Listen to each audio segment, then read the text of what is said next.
Docteur Levenstein, vous êtes le président de SOS Addiction. Pourquoi avoir créé cette association? J'ai créé SOS Addiction parce que nous sommes au XXIe siècle et que nous avons sur les addictions un regard, une parole publique et même une parole institutionnelle qui est trop rétrograde.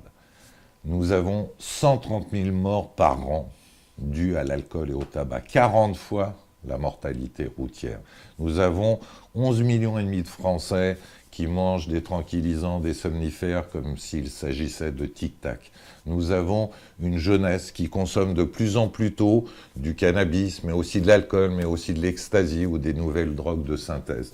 Nous sommes face à une chronique de catastrophe annoncée et nous n'avons pas la réactivité aussi bien institutionnelle que citoyenne qui s'impose. Donc SOS Addiction se propose d'être ce premier pas vers un élan, vers un mouvement qui soit un mouvement à la fois de mobilisation nationale, publique, mais aussi un mouvement de lobbying politique pour restructurer un pilotage au plus haut niveau.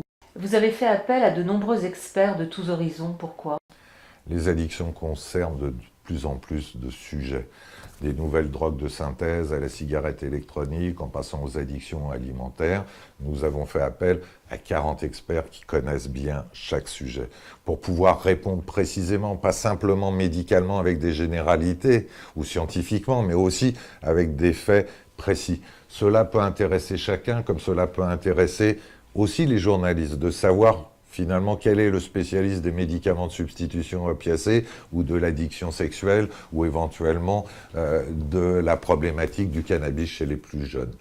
Quelles actions allez-vous mener dans les prochains mois avec SOS Addiction?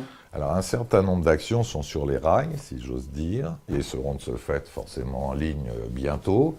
Un congrès santé et entreprise, fondamental, nous l'avons dit, de mobiliser les entreprises. Donc là, avec le mouvement citoyen éthique des chefs d'entreprise, nous allons participer à ce congrès sur les addictions et la santé d'ailleurs en général en entreprise.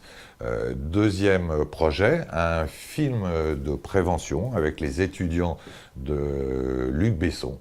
La prévention sur comment prévenir les usages précoces, que ce soit de cannabis, d'alcool, ça reste à déterminer.